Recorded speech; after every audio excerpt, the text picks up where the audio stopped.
They say pride comes before the fall. But in the underworld, pride comes before you lose everything you've ever loved. It was 2 a.m. The rain was coming down in sheets, and they had just had the screaming match of the decade in a damp parking garage. He rolled up the tinted window of his Maybach, looked his furious wife in the eye, and coldly told his driver to pull away, leaving her standing alone in the dark. He thought he was teaching her a lesson. He thought she'd just call a cab, but when the sun rose, her side of the bed was cold, and she was gone. The grand ballroom of the Drake Hotel was suffocatingly warm, despite the vaulted ceilings and the chill of the November Chicago wind howling against the glass. The annual Lakeshore Charity Gala was a playground for the city's elite. Politicians, real estate moguls, and the silent heavy hitters of the underworld who wore Tom Ford suits to mask the blood on their hands. Among them stood Matteo Falcone. To the mayor, Matteo was a generous philanthropist who funded orphanages. To the FBI, he was the untouchable head of the Falcone crime syndicate, a man who controlled the docks, the unions, and the underground casinos from the south side to the city limits. And to Clara, he was a husband who was slowly slipping away into the darkness he had promised to leave behind. Clara stood by the champagne fountain, the ice-blue silk of her designer gown clinging to her frame, her hands trembling slightly as she clutched a crystal flute. She was 28, radiant but visibly exhausted. The dark circles under her eyes couldn't be completely hidden by expensive makeup. Being a mafia wife was an exercise in chronic anxiety, a life spent waiting for a phone call from the police, the coroner, or a rival boss. Matteo was across the room, leaning casually against a marble pillar, deep in conversation with Thaddeus Russell, his ruthless underboss. Clara watched as Matteo nodded, a dark, dangerous smirk playing on his lips. Thaddeus handed him a burner phone. Matteo glanced at the screen, his expression hardening into a cold, dead stare that Clara knew all too well. It was the look he got when someone had crossed a line. It was the look that meant violence. Clara set her glass down with a sharp clink and navigated through the sea of tuxedos and evening gowns, her heels clicking rhythmically against the polished hardwood. "Matteo," she said, her voice low but laced with an undeniable edge as she approached the two men. Thaddeus immediately stepped back, lowering his head in a show of respect. "Mrs. Falcone, you look lovely tonight." "Leave us, Thad," Clara ordered, not taking her eyes off her husband. Thaddeus looked at Matteo for confirmation. Matteo gave a slight, almost imperceptible nod, and the underboss vanished into the crowd. Matteo turned to his wife, adjusting his cuffs. "Is there a problem, Clara?" "You're causing a scene," he murmured, his voice a smooth, gravelly baritone that used to send shivers down her spine for entirely different reasons. "A scene? You want to talk about a scene?" Clara hissed, stepping closer so her voice wouldn't carry over the jazz band playing in the corner. "My brother called me 20 minutes ago in a total panic. Federal agents raided his logistics warehouse this afternoon. Matteo. The warehouse you swore you weren't using for your shipments anymore." Matteo's jaw tightened. "Keep your voice down. This isn't the time or the place." "It is exactly the place," she countered, tears of frustration pricking the corners of her eyes. "You promised me, Matteo. 5 years ago, when we got married, you looked me in the eyes and said you were going legitimate. You said you wouldn't drag my family into the crossfire. And now, you've been running smuggled firearms through Peter's shipping containers.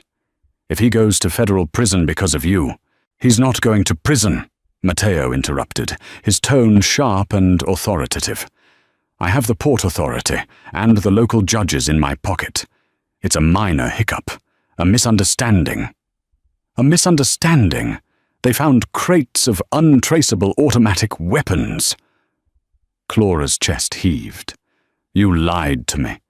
Every night you came home and kissed my forehead. You were putting a target on my family's back. Matteo grabbed her elbow, his grip firm, pulling her out of the main ballroom and into a dimly lit, velvet-lined corridor that led to the VIP lounge. His dark eyes flared with a mix of anger and injured pride.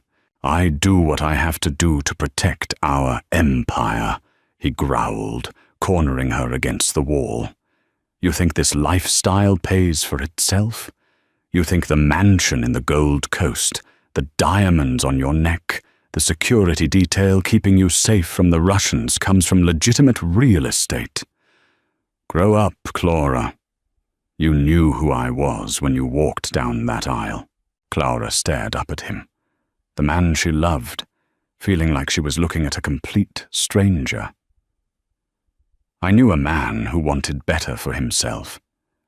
Now I just see a thug in an expensive suit. You're turning into your father, Matteo.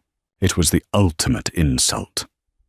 Matteo's father had been a vicious, paranoid boss who eventually drove his own wife to suicide before being gunned down in a barber shop. Matteo flinched, as if she had physically struck him. The silence that stretched between them was heavy, toxic, and suffocating. Get your coat, Matteo said, his voice dropping to a terrifying deadpan whisper. We're leaving. I'm not going anywhere with you, Clara shot back, lifting her chin defiantly. You are my wife, Matteo said, stepping into her personal space, his imposing height casting a long shadow over her. And you will not disrespect me in public. We are going home. Now. Clara ripped her arm from his grasp and turned on her heel, storming down the corridor toward the private elevators. Matteo followed closely behind, the air around them thick with unspoken threats and boiling resentment. The fight was far from over. It was only just moving underground. The private subterranean parking garage of the Drake Hotel was a stark contrast to the glamour above. It was damp, echoing, and smelled faintly of gasoline and wet concrete.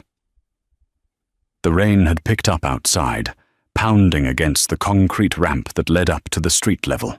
Frank Marino, Matteo's loyal driver and bodyguard, stood at attention beside the gleaming black Maybach 62. Seeing his boss and the boss's wife storming out of the elevator, Frank immediately opened the rear passenger door, his face a mask of professional neutrality. He had survived 20 years in the Falcone family by knowing exactly when to look the other way. Clara stopped 10 feet from the car. The underground lighting cast harsh, pale shadows across her face. Get in the car, Clara, Matteo ordered, stopping beside the open door. No, she said, her voice echoing off the concrete pillars. Not until you call Thad right now. Tell him to wipe Peter's name from those shipping manifests. Tell him you're taking the fall for the guns, not my brother. Matteo let out a harsh, incredulous laugh. Are you out of your mind? You're giving me an ultimatum. Here? Now? I'm telling you to fix the mess you made, Clara shouted, her composure completely shattering. If you don't call him right now and fix this, I am done, Matteo. I will walk out of here, and I will not come back to that house. Matteo's pride was a fragile, volatile thing. In his world, showing weakness was a death sentence. Being dictated to by his wife, especially in front of one of his men, was an unbearable insult to his authority. The alcohol in his system amplified his stubbornness, blinding him to the pain in her eyes. You're acting like a hysterical child, Matteo spat. Frank, get in the car.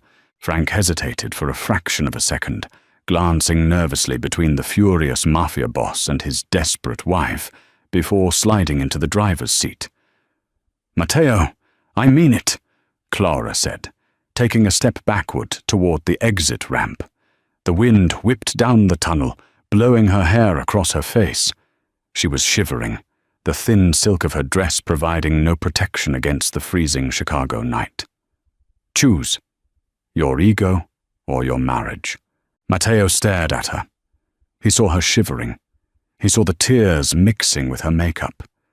But the demon on his shoulder whispered that if he caved now, he would lose her respect forever.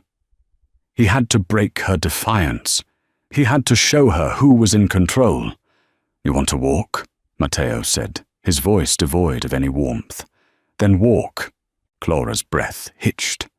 She stared at him, waiting for the punchline, waiting for him to break, to rush forward and wrap his coat around her like he used to do. But Matteo just stood there, a statue of cold, unrelenting stone. Without another word, Matteo slid into the back of the Maybach and slammed the heavy armored door shut. The sound echoed through the garage like a gunshot. Inside the soundproof cabin, Matteo looked out the tinted window. He could see Clara standing there, looking small and fragile. "Boss?" Frank asked quietly from the front seat, looking through the rearview mirror. "You want me to wait? Or, I can call another car for the missus." "Drive, Frank," Matteo barked. "But boss, it's pouring out there, and this neighborhood at this hour—" "I said drive," Matteo roared, slamming his fist against the leather partition. "She wants to throw a tantrum. Let her walk it off. She'll call an Uber, or she'll be waiting at the front gates by the time we get home, crying and apologizing. Let's go." The Maybach's engine purred to life. The heavy luxury vehicle pulled away, its red taillights illuminating Clara's tear-stained face for a fleeting moment before it rounded the corner and headed up the ramp. Clara stood in the empty, echoing garage, the sound of the engine fading into the roar of the rain. A profound, hollow numbness washed over her. She pulled her phone from her small clutch purse, intending to call her friend Evelyn Carter.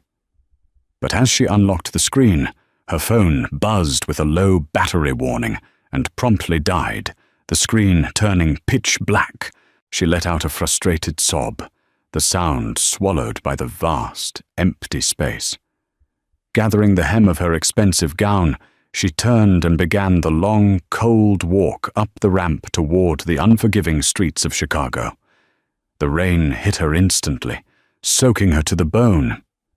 But the cold outside was nothing compared to the ice in her chest. The Maybach pulled into the circular driveway of the Falcone estate in the Gold Coast just before 3 a.m.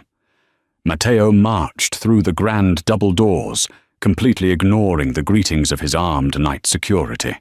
He poured himself 3 fingers of Macallan 25 in his study, downing it in one burning gulp.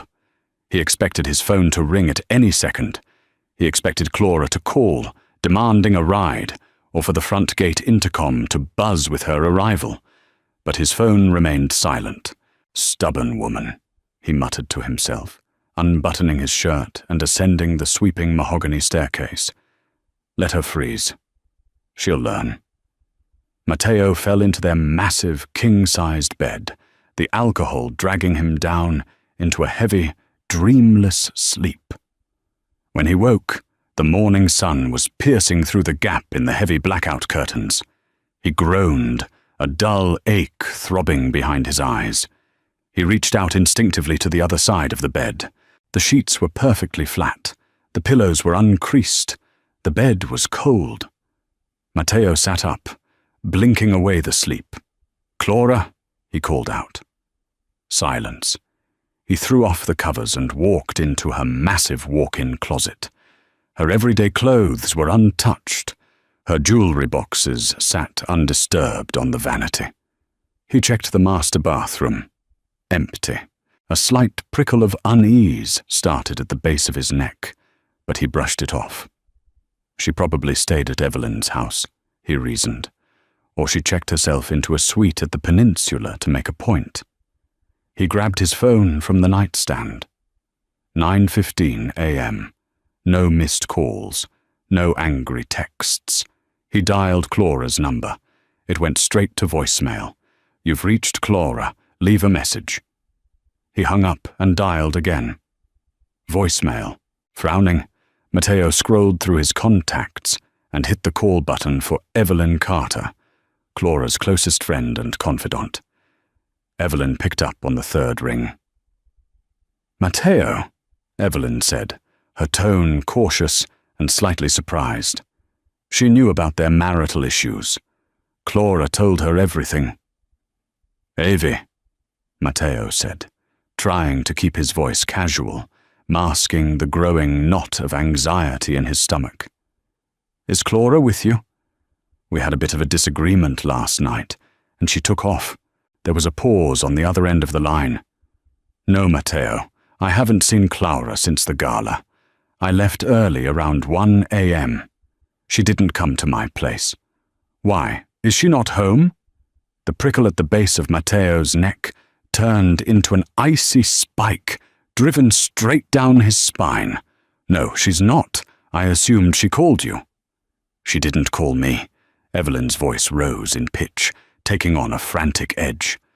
"Matteo, you left her alone, in the city, in the middle of a storm. I thought she'd grab a cab," Matteo stammered, the realization of his catastrophic mistake finally crashing down on him. "Her phone is off, Matteo. Clara never turns her phone off," Evelyn yelled. "If something happened to her—" Matteo hung up the phone. The air in the bedroom suddenly felt entirely too thin. He sprinted downstairs, ignoring the bewildered looks of his hostess staff, and burst into the security control room. "Bring up the gate logs!" Matteo barked at the two guards sitting at the monitors. "Did my wife come through here last night?" The head guard, a burly ex-Marine named Keller, scrambled to pull up the data. "No, Mr. Falcone. Only your car entered at 2:54 a.m. No one else has come in or out." Matteo's heart hammered against his ribs like a trapped bird. He pulled out his phone and dialed Thaddeus Russell. "Thad," Matteo said, his voice entirely devoid of its usual calm authority. "Get every man we have on the streets. Now." "Boss? What's going on?" Thaddeus asked, the sleep instantly vanishing from his voice. "Clara is missing," Matteo choked out, the words tasting like ash in his mouth. "I left her at the Drake Hotel parking garage around 2:30 a.m. Track her phone. Pull every city traffic camera, every ATM camera, every storefront feed, from Lakeshore Drive to the Gold Coast. I want to know exactly where she walked." "Consider it done, boss. We'll find her," Thaddeus assured him. For the next 2 hours, the Falcone Syndicate mobilized like an army preparing for war.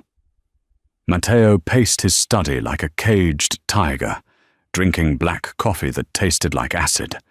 He envisioned rival gangs, the Chicago Bratva, the West Side crews, snatching her off the street to use as leverage.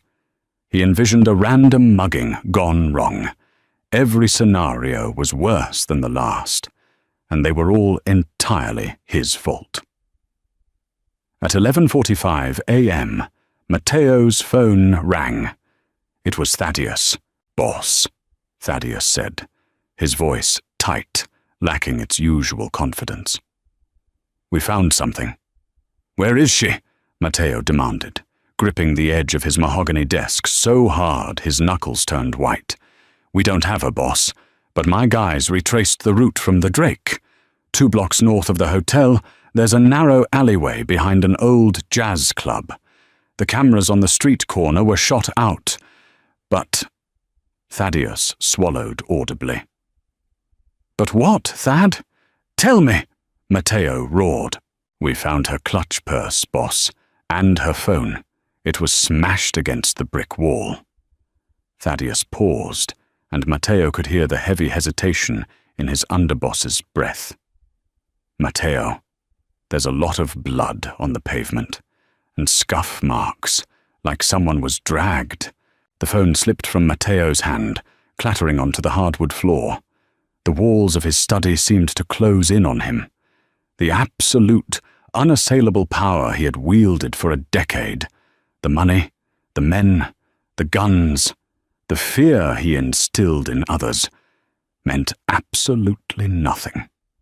Because of his pride, because he refused to yield in a petty argument, he had left the only woman he ever loved alone in the dark. And now, the darkness had swallowed her whole. The alleyway behind the Green Mill Cocktail Lounge in uptown Chicago was cordoned off not by the Chicago Police Department, but by men in heavy wool overcoats, bearing the discreet, unspoken insignia of the Falcone Syndicate. The rain from the previous night had slowed to a miserable, freezing drizzle, washing away the grime of the city, but failing to cleanse the dark stain on the asphalt. Matteo's black SUV tore around the corner of Broadway and Lawrence, ignoring the red lights, and screeched to a halt at the mouth of the alley. He threw the door open before the vehicle had fully stopped, his bespoke Brioni suit instantly dampening in the mist. He pushed past his own guards, his eyes wild, his breathing shallow and rapid.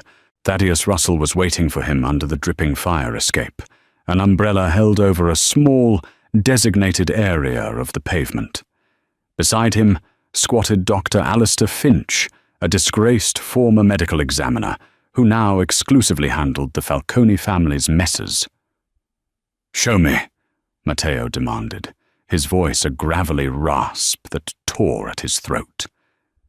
Thaddeus stepped aside, lowering the umbrella just enough. Matteo's knees nearly buckled. There, amidst the discarded cigarette butts and shattered glass of a broken beer bottle, was Clara's silver clutch. The delicate jeweled clasp she had complained was too difficult to open was smeared with a thick, dark substance. A few feet away lay the remnants of her iPhone, its screen a spiderweb of shattered glass.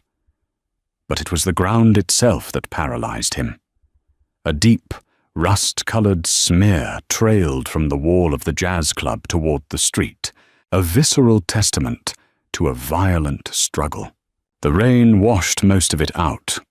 "Boss," Dr. Finch said, his tone clinically detached, adjusting his wire-rimmed glasses.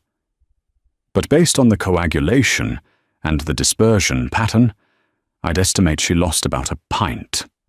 It's a head wound or a superficial laceration. If an artery had been hit, there would be arterial spray on the brickwork. She was struck, she fell, and then she was dragged." "Dragged," Matteo repeated, the word tasting like bile. He looked up, his dark eyes scanning the claustrophobic brick walls. "Where are the cameras?"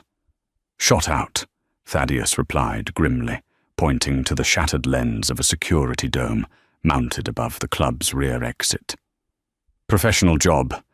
They knew the blind spots. They waited for her, Matteo. This wasn't a random mugging. A mugger takes the purse and the phone and runs. They left the valuables and took the girl." Matteo slowly crouched down, his expensive trousers soaking up the filthy water of the alley. He reached out with a trembling, gloved hand and picked up the ruined silver clutch.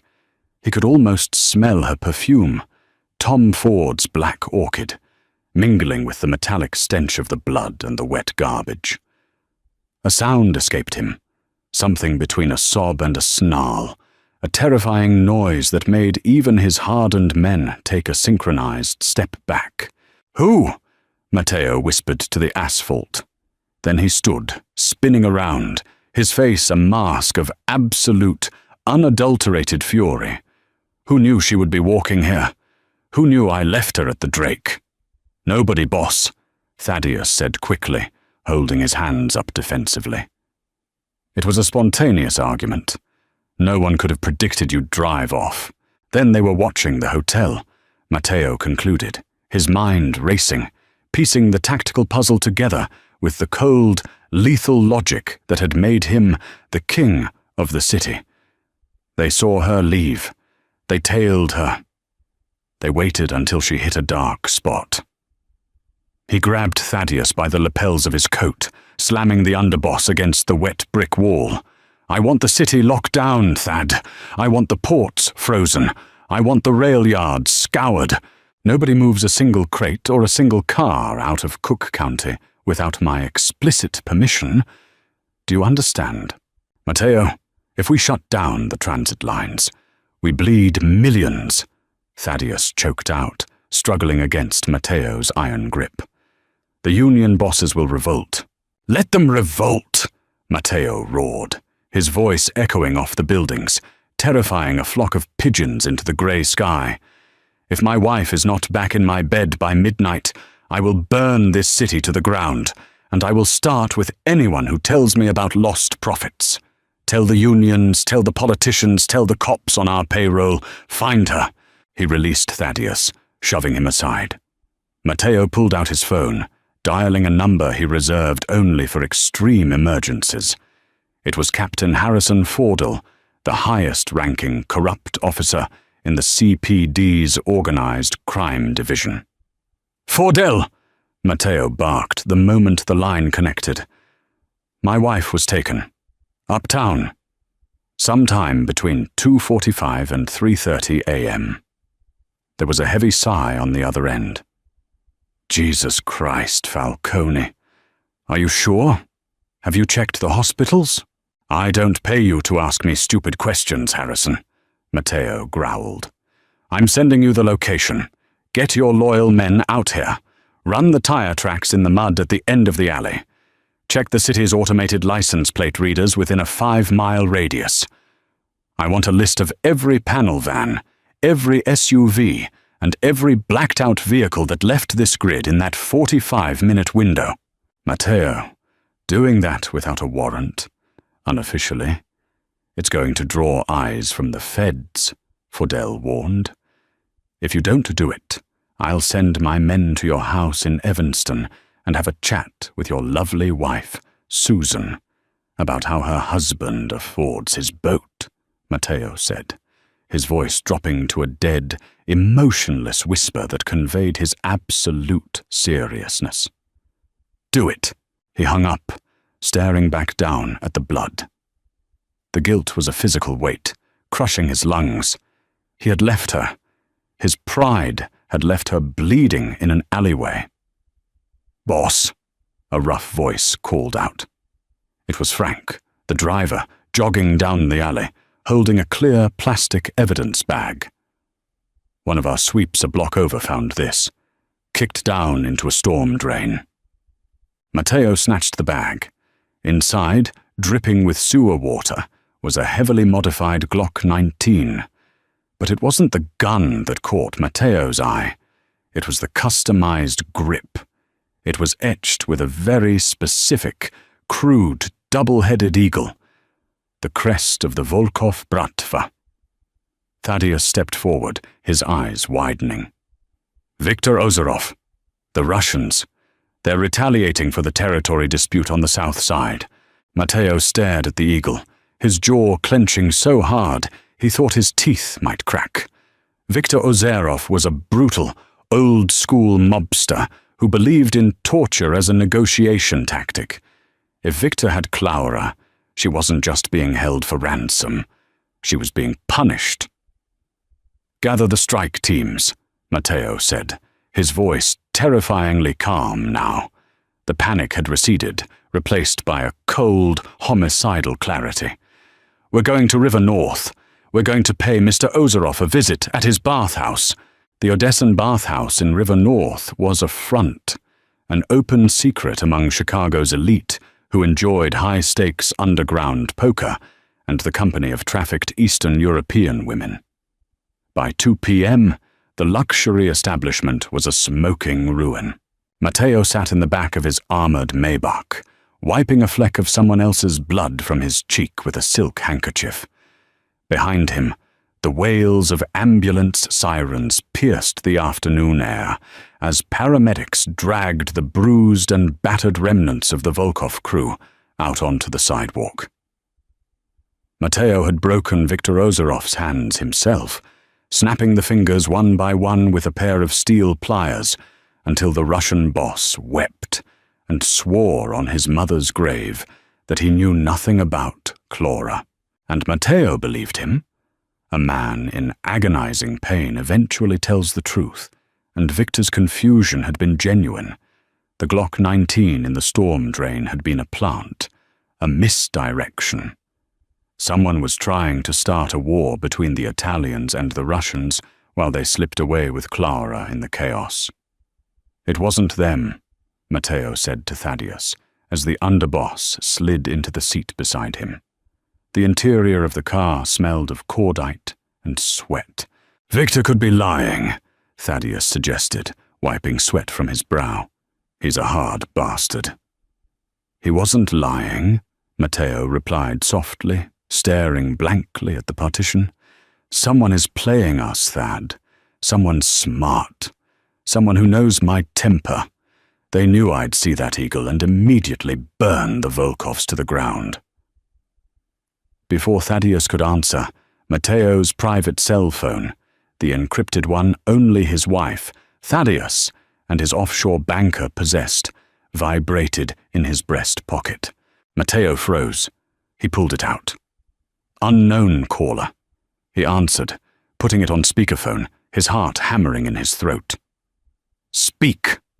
A harsh, metallic, screeching sound filled the cabin, like metal grinding against metal, followed by the heavy, echoing drip of water. Then a voice spoke. It wasn't Russian. It wasn't local Chicago. It was a thick, grating South Boston brogue. Well, if it isn't the King of Chicago, the voice mocked. I hear you've been tearing up the city, Falcone, smashing up bathhouses. Naughty boy. Matteo's blood ran cold. He knew that voice. Declan Murphy. Declan was an Irish enforcer, a mercenary who had been exiled from the East Coast for being too unpredictable, too violent even for the mob. He was a ghost, a man who only surfaced when a very high-paying, very dirty contract was put out. In the flesh, so to speak, Declan chuckled. If you touch one hair on her head, Declan, I will skin you alive and feed you to the stray dogs, Matteo said, the threat vibrating with absolute certainty. Oh, the lovely Clara is fine. A bit of a headache, maybe. Turns out she's quite the fighter. Chipped one of my boy's teeth before we got her in the van, Declan said lazily. But let's get down to business. I don't want your money, Matteo, and I don't care about your little territory wars. Then what do you want? I want the federal evidence from the warehouse raid, Declan demanded.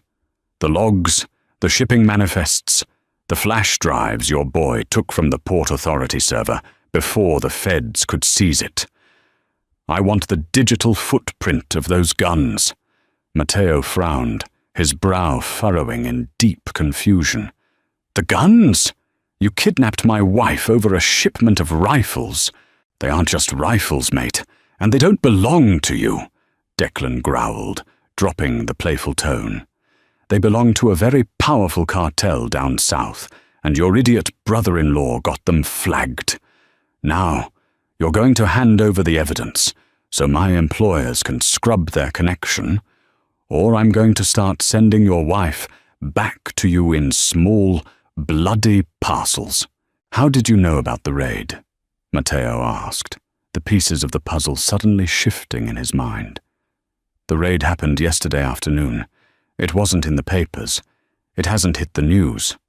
The only people who knew about my brother-in-law's warehouse being hit were me, Peter, and my inner circle.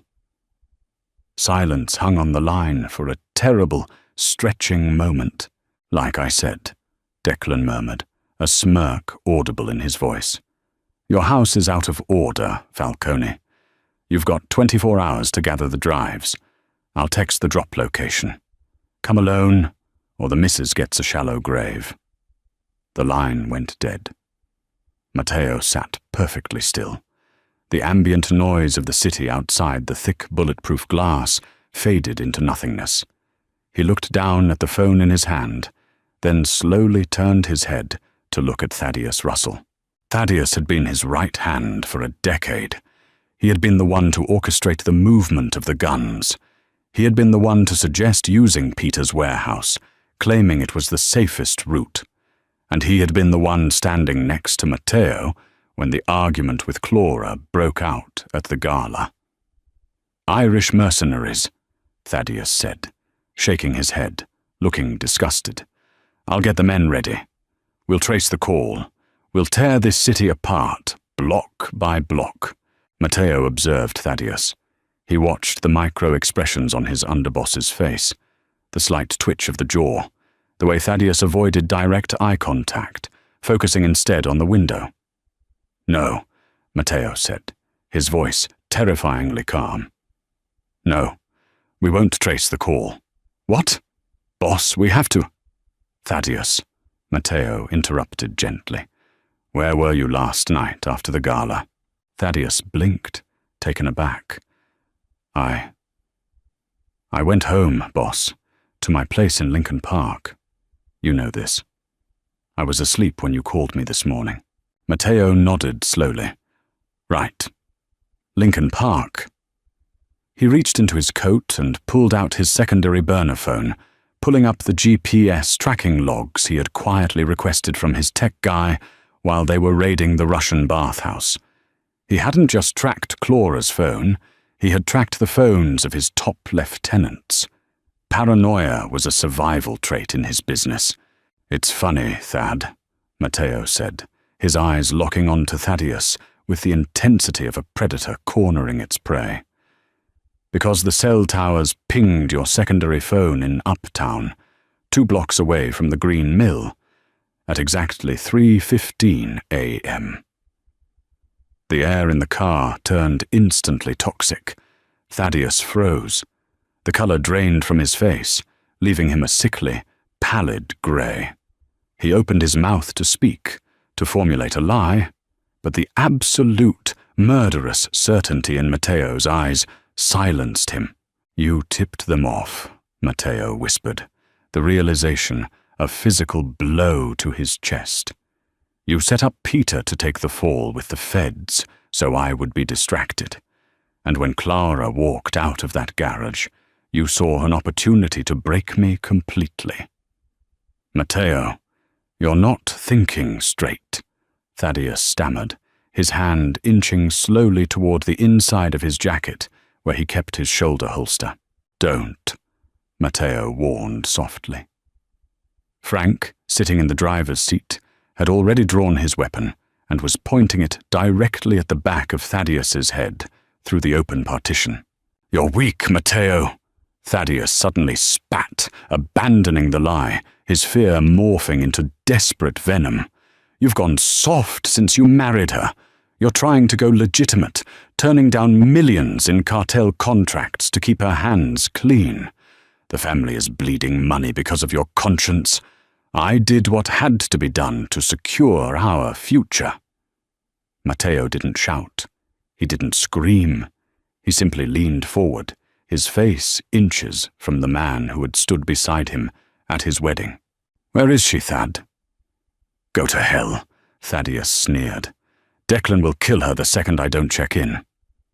Matteo nodded once. "Frank, pull into the abandoned rail yard off Cicero. It's time Thaddeus and I had a private conversation." The abandoned Cicero rail yard was a graveyard of rusted boxcars and forgotten industry, hidden away from the prying eyes of the city beneath the shadow of a crumbling overpass. The rain had started again, a relentless, icy downpour that beat against the roof of the Maybach like a drum roll. Matteo stood in the mud, the heavy rain plastering his hair to his forehead and ruining his suit. He didn't feel the cold. He didn't feel anything except a burning atomic rage. Thaddeus Russell was strapped to a heavy wooden chair they had dragged from a derelict dispatcher's office. His tailored suit was torn, his face a bruised, bloody mess. Matteo had taken his time. He had used a pair of heavy iron knuckles, breaking Thaddeus's ribs one by one, methodical and precise. "I'll ask you one last time, Thad," Matteo said, his chest heaving, his knuckles aching and raw. "Where is the drop?" Thaddeus coughed violently, spitting a stream of blood and saliva onto the muddy ground. His left eye was swollen shut, but his right eye glared at Matteo with unyielding defiance. "Even if I tell you, you're dead. The cartel backed this play. They wanted the guns back, and they wanted you out. Declan has 20 men heavily armed. You walk in there. You're a dead man." "I am already dead," Matteo said softly. "I died the second I left her in that garage. Now I'm just the ghost coming to collect the debt." "The location, Thaddeus?" "Fulton Market," Thaddeus wheezed, the pain finally breaking his resolve. He slumped forward against the ropes. "The old Hammond meatpacking plant, sub-level 2, the freezer floors. They're waiting for you there." Matteo stared at his former best friend. There was a time he would have died for this man. In the Mafia, loyalty was the only currency that mattered, and betrayal was the ultimate sin. Matteo pulled the sleek, suppressed Heckler & Koch USP from his waistband. Thaddeus looked up, seeing the gun, and a flicker of genuine terror finally broke through his bravado. "Matteo, we were brothers." "My brother is dead," Matteo replied, his voice devoid of any inflection. He raised the weapon and squeezed the trigger twice. The silenced thwip-thwip barely registered over the sound of the rain. Thaddeus slumped forward, lifeless. Matteo turned away without a second glance. "Frank, call Lucas. Tell him to gather the Ghost Squad. Heavy armor, assault rifles, incendiaries. We're breaching Fulton Market in 20 minutes." The drive to the West Loop was a blur.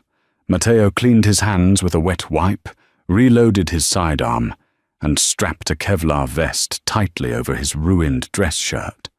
His mind was entirely focused on Clara. He prayed she was alive. He prayed she hadn't suffered. But mostly, he prayed for the opportunity to look her in the eyes and beg for her forgiveness before the night was over. The Hammond meatpacking plant was a massive Gothic structure of brick and iron, its windows boarded up, stinking of decay and forgotten blood. It was a fortress. Matteo's tactical team, the Ghost Squad, a highly trained unit of ex-military mercenaries strictly on his payroll, surrounded the perimeter. Lucas, a massive man with a scar running down his neck, handed Matteo an M4 carbine. "Thermal imaging shows a cluster of heat signatures on sub-level 2, boss," Lucas reported over the headset. 6 tangos on the perimeter, maybe a dozen more inside. We have to breach fast.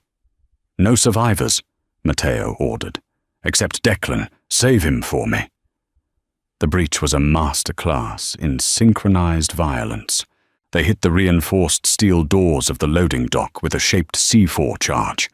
The explosion blew the heavy doors off their hinges, sending a shockwave of dust and concrete through the damp air.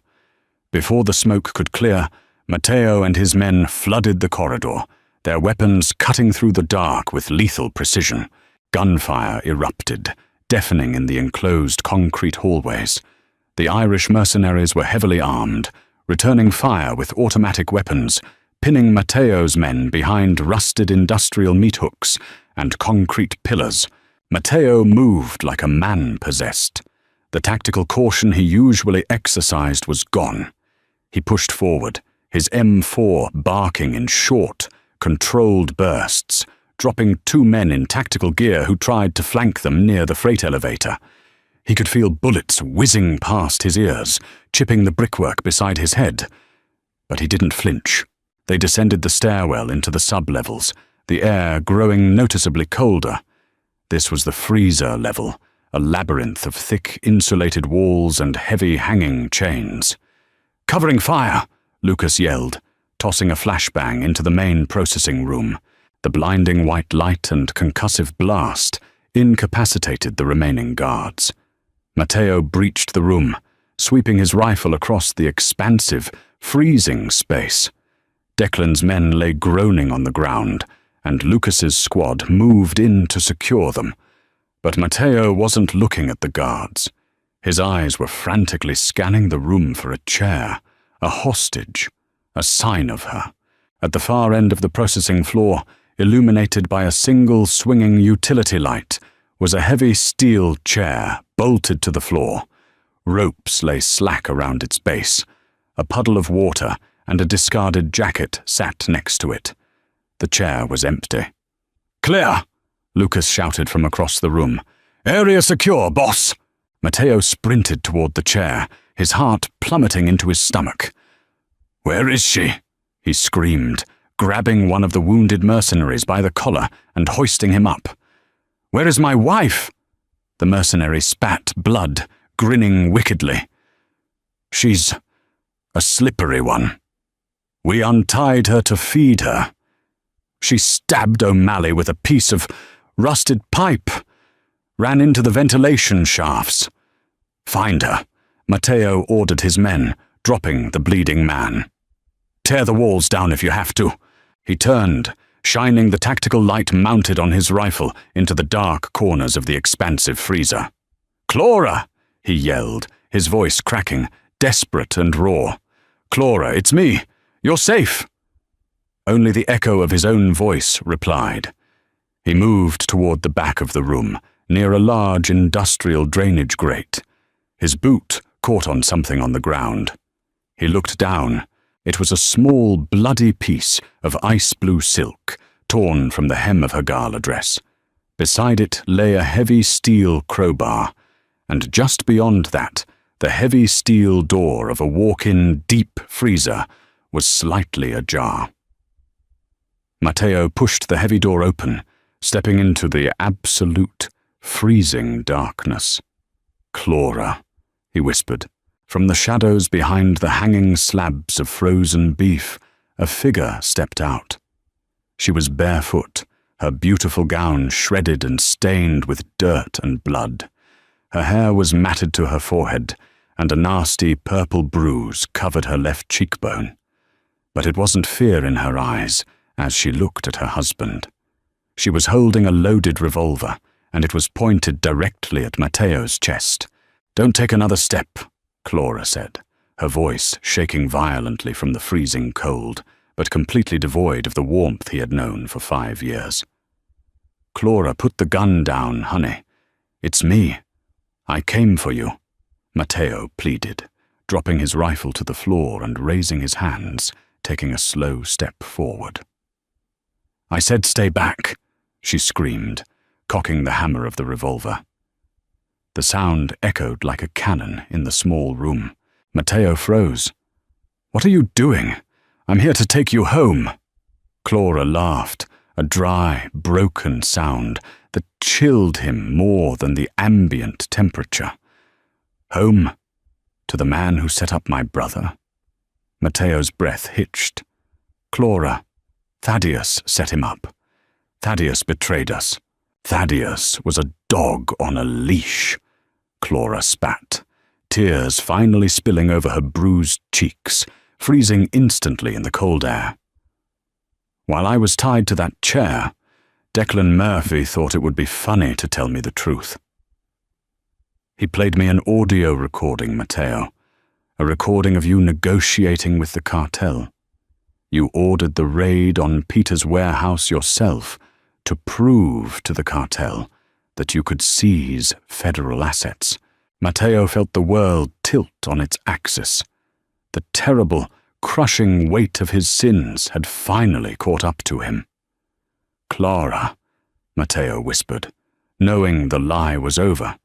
the carefully constructed facade of his marriage shattering into a million irreparable pieces on the freezing floor. "You didn't leave me in that garage because of your pride, Matteo," she said, her grip on the gun tightening, her eyes filled with an unbearable, profound hatred. "You left me there because you knew they were coming for me. You used me as bait." The temperature inside the deep freezer hovered at a brutal 10 degrees below zero. Plumes of white vapor escaped Clara's lips with every ragged breath she took.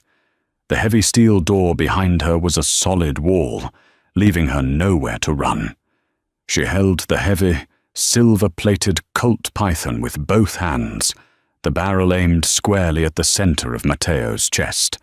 Her hands were shaking uncontrollably, not just from the bone-chilling cold, but from the cataclysmic betrayal that had just shattered her reality.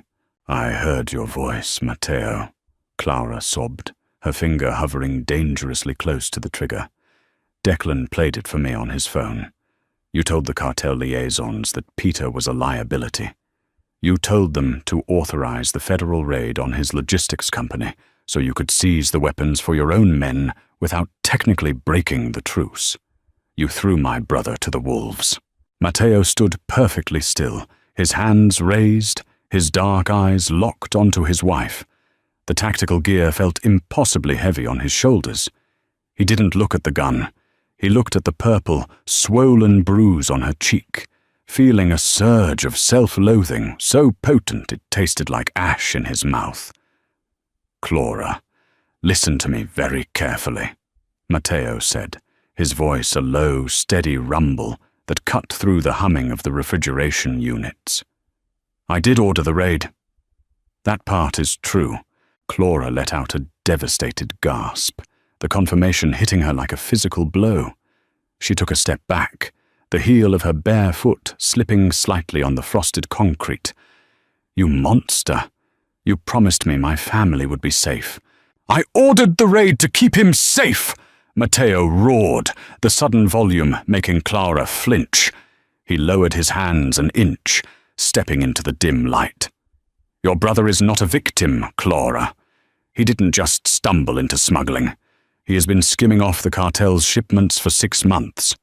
He owed them $4 million, and they were going to execute him and put his head in a box on our doorstep." Clara stared at him, her eyes wide with disbelief. No, Peter wouldn't do that. He's just a businessman. He is a greedy, stupid kid who got in bed with the Sinaloa cartel," Matteo countered harshly, stepping closer, ignoring the gun. "I tipped off Captain Fordell to raid the warehouse under federal jurisdiction. I paid the feds to seize the guns, so the cartel would assume the shipment was lost to law enforcement, not stolen by Peter. I was trying to buy his life, Clara. I bought the raid to erase his debt." "Then what about the recording?" she cried out, desperation cracking her voice. "You said I was the bait. You said leaving me at the Drake was part of the plan to draw Declan out." "That is a lie," Matteo stated, his voice dropping to a fierce, emotional whisper. "Thaddeus Russell betrayed us. He's the one who brought Declan into the city. He took my voice, Clara. He took audio of my negotiations, sliced the files, and stitched them together to make you think I sold you out. He wanted to break me. And the only way to break me is to turn you against me." Clara hesitated. The conviction in Matteo's eyes was absolute. For 5 years she had known the ruthless MafiaBoss, but she had also known the man who woke up at 3 a.m. to hold her when she had a nightmare. The man standing in front of her was bleeding, exhausted, and looking at her with a desperate, naked vulnerability she had never seen before. "I left you in that garage because of my stupid, fragile pride," Matteo confessed, a single tear escaping his eye and freezing on his cheek. "I was angry. I was arrogant, and it is the greatest regret of my life. but I would burn the entire world to the ground before I ever intentionally put you in harm's way. Please, Clara, put the gun down. Let me take you home." Slowly, agonizingly, Clara lowered the Colt python. The heavy metal clattered to the frosted floor. She collapsed to her knees, burying her face in her freezing, blood-stained hands, sobbing hysterically. Matteo rushed forward, falling to his knees beside her. He immediately stripped off his heavy Kevlar vest and his ruined suit jacket, wrapping the thick, warm wool around her shivering shoulders. He pulled her against his chest, burying his face in her matted hair, whispering frantic apologies. For a fleeting moment, in the freezing dark, they were just a husband and a wife, clinging to each other in the wreckage. But the Mafia doesn't allow for happy reunions. A slow, mocking applause echoed through the open freezer door. Matteo's head snapped up. Standing in the threshold, illuminated by the harsh industrial lights of the processing room, was Declan Murphy. His face was covered in a sheer mask of blood from a graze wound on his forehead, and he held a military-grade Sig Sauer pointed directly at Clara's back. "Touching," Declan sneered, his Irish brogue dripping with venom. "Truly bloody touching, Falcone. But I'm afraid this is where the romance novel ends."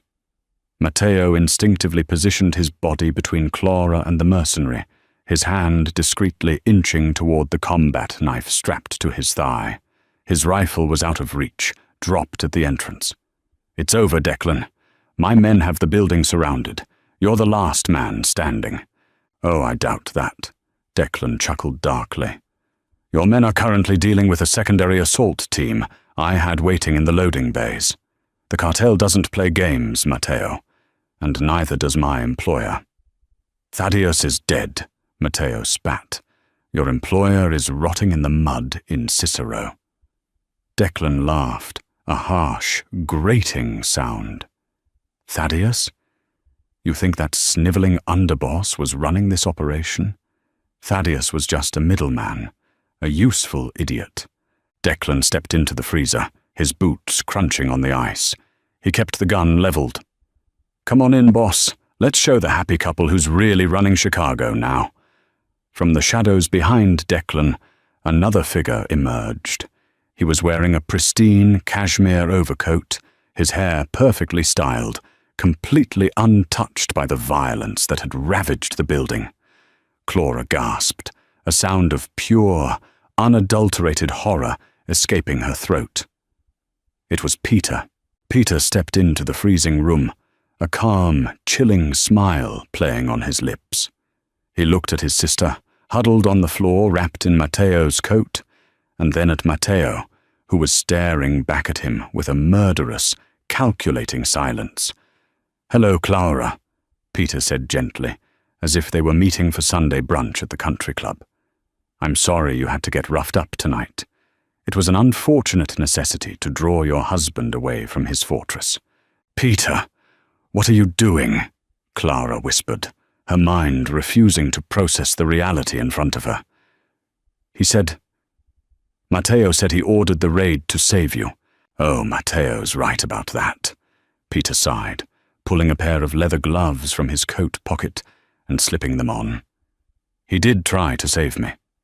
But what my dear brother-in-law failed to realize is that I didn't need saving. The raid was an inconvenience, Matteo. You destroyed $3 million worth of perfectly good merchandise because you thought I was in over my head." Matteo slowly rose to his feet, keeping Clara behind him. "You set this up. You allied with the cartel to overthrow the family. The family is a dinosaur, Matteo," Peter snapped, his calm facade cracking to reveal a simmering, arrogant ambition. "You're sitting on a gold mine in this city, but you refuse to run narcotics. You refuse to traffic for the cartel because of your precious morals. You're losing millions. The cartel wanted a new distribution hub in the Midwest, and they needed a boss who was willing to play ball. I offered them my logistics network, and in return, they offered me your throne. You kidnapped your own sister, Matteo growled, his muscles tensing, preparing for a strike that he knew might end his life. I borrowed her, Peter corrected coldly. I knew Thaddeus had a grudge against you, so I used him to hire Declan. I knew you would tear the city apart looking for Clara. You made yourself vulnerable, Matteo. You let your heart dictate your strategy. In this business, that makes you weak. Clara pushed herself up, using the wall, her eyes burning with a sudden, fierce fire that rivaled her husband's. You are not my brother. You're a coward. You hid behind mercenaries because you knew Matteo would tear you to pieces if you faced him like a man. Peter's eyes flashed with anger. He drew a polished chrome beretta from his coat. Careful, Clara. Don't make me do something I'll regret. When Matteo is dead, I'll take over the Falcone Empire. I can give you the life you've always wanted. Legitimate wealth. No more looking over your shoulder. I would rather die than take a dime from you, Clara spat. Declan cocked his cig sour. Enough family therapy. Kill him, Peter, so we can get out of here. The sirens are getting closer. Peter raised the beretta, pointing it directly at Matteo's forehead. Any last words, Don Falcone? Matteo didn't look at Peter. He looked over his shoulder at Clara, his eyes softening, stripping away the ruthless boss to reveal the man underneath. I love you. Don't look. Matteo lunged. He didn't dive for cover. He dove directly into the line of fire, launching his massive frame toward Declan, recognizing the mercenary as the primary threat. The freezer erupted in deafening noise.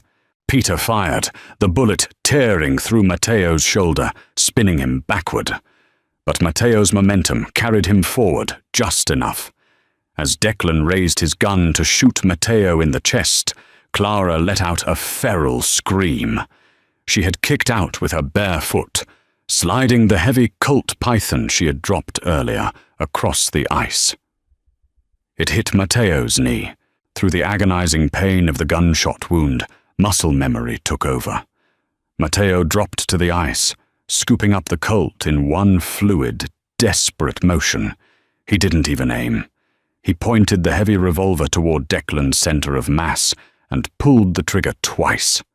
The massive point, .357 Magnum rounds, hit Declan Murphy with the force of a freight train, lifting the Irish mercenary off his feet and slamming him into the steel wall. He slid to the frosted floor, dead before he stopped moving. Peter panicked. Seeing his lethal enforcer go down, he wildly aimed his beretta at Matteo, who was struggling to raise his weapon with a shattered shoulder. Die, Peter screamed, his finger tightening on the trigger. Bang! But the shot didn't come from Peter. A 3-round burst of high-velocity rifle fire tore through the open doorway of the freezer. Peter's chest exploded in a shower of crimson, his eyes widening in absolute shock. He dropped his gun, looking down at his ruined cashmere coat before collapsing heavily onto the ice. Standing in the doorway, smoke curling from the barrel of his M4, was Lucas. He was bleeding from a shrapnel wound on his cheek, his combat gear torn, but his eyes were locked on his boss. Told you to wait for the breach, boss, Lucas grunted, lowering his weapon. Matteo dropped the heavy Colt, his vision swimming as the blood loss caught up to him. He fell backward onto the ice, his breathing shallow and rapid. Matteo! Clara screamed, scrambling across the freezing floor. She threw herself onto his chest, pressing her freezing, blood-stained hands over the gaping wound in his shoulder. No, look at me. Keep your eyes open. I got you, Matteo wheezed, managing a weak, bloody smile. He reached up with his good hand, gently cupping her bruised cheek, his thumb brushing away her tears. I didn't leave you. I came back. I know, she sobbed, pressing her forehead against his. I know you did.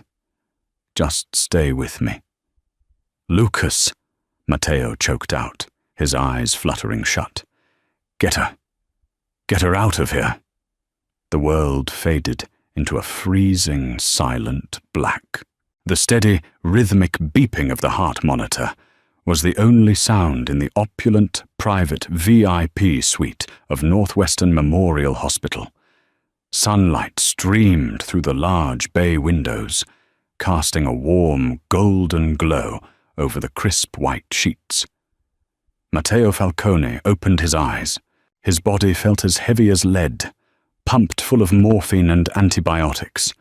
His left arm was heavily bandaged and immobilized in a sling. He blinked against the sunlight, taking in the sterile surroundings. Sitting in a leather chair beside his bed, reading a paperback novel, was Frank. Welcome back to the land of the living, boss, Frank said quietly, closing the book and standing up. You had us worried there for a minute. How long? Matteo rasped, his throat feeling like sandpaper. 3 days, Frank replied, pouring a cup of ice water and holding the straw to Matteo's lips. Surgery was a success. Bullet missed the artery by a fraction of an inch. Dr. Finch handled the paperwork, so there are no police records of the gunshot wound. Matteo drank greedily, his mind racing to catch up.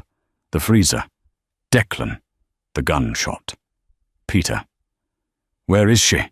Matteo asked, his heart rate spiking on the monitor. Where is Clara? Frank looked down at his shoes, his posture shifting uncomfortably. He reached into his suit jacket and pulled out a thick, sealed white envelope. He placed it gently on the tray table across Matteo's lap. She waited here for 2 days, boss. Didn't sleep, barely ate. Just sat right where I'm sitting, holding your hand, Frank said softly. When the doctors said you were stabilized and completely out of the woods, she packed a bag. Matteo stared at the white envelope, a cold dread washing over him that was entirely different from the freezing temperatures of the meatpacking plant. Packed a bag. Lucas drove her to O'Hare this morning, Frank explained, his voice filled with genuine sympathy. She took a private charter. She said to tell you she's sorry, but she can't. Matteo didn't ask where she went. He knew Lucas wouldn't tell him, and he knew he wouldn't ask. He slowly reached out with his good hand and opened the envelope. Inside was a single piece of stationery, written in Clara's elegant, sweeping handwriting. Matteo, if you are reading this, it means you are alive, and for that, I will thank God every single day for the rest of my life. You saved me. You bled for me. You proved to me that the man I fell in love with is still inside you. But Matteo, I cannot stay. I looked at my brother, my own flesh and blood, and saw a monster created by the world we live in. This life is a poison. It corrupts everything it touches. It corrupted Thaddeus. It corrupted Peter. And if I stay, I know it will eventually corrupt us until there is nothing left but ash and blood. You told me once that you do what you have to do to protect your empire. But an empire built on graves is just a cemetery. I cannot be the queen of a cemetery. I am leaving you the house, the cars, the money. I don't want any of it. I just want peace. Do not look for me, my love. Let me be the ghost that reminds you to find a better path. I forgive you for the garage. I hope, one day, you can forgive me for leaving. Always, Clara. Matteo read the letter twice. He didn't cry. The tears wouldn't come. Instead, a profound, hollow silence settled into his chest. The space where his heart used to beat wildly for his wife was now utterly empty. Boss? Frank asked nervously. Do you want me to track the tail number of the charter plane? We can find her within 24 hours. Matteo stared out the window, looking at the sprawling, glittering skyline of Chicago. The city he ruled. The city he had bled for. It looked cold. It looked entirely meaningless. He slowly folded the letter, slipping it under his pillow, directly next to his heart. "No, Frank," Matteo said, his voice terrifyingly devoid of emotion. The warmth he had cultivated for 5 years was gone, replaced by the unyielding, ruthless ice of a mafia king. "Let her go. Call Lucas. Tell him to gather the capos. We have a lot of new territory to claim from the cartel, and I want every single one of their men in Cook County buried before the end of the week." "Understood, boss." Frank nodded, stepping back into the shadows of the room. Matteo closed his eyes, accepting his fate. He had chosen his pride in the garage that night, and the universe had exacted its toll. He was the undisputed king of the Chicago underworld once again. Untouchable, unstoppable, and entirely, permanently alone. After a fight, the mafia boss refused to drive his wife home. The next morning she was gone is a tragic reminder that in the criminal underworld, love is a luxury no one can truly afford. Matteo Falcone won his war, conquered his enemies, and secured his empire. But he lost the only treasure that actually mattered. Clara's departure wasn't just an escape from the violence.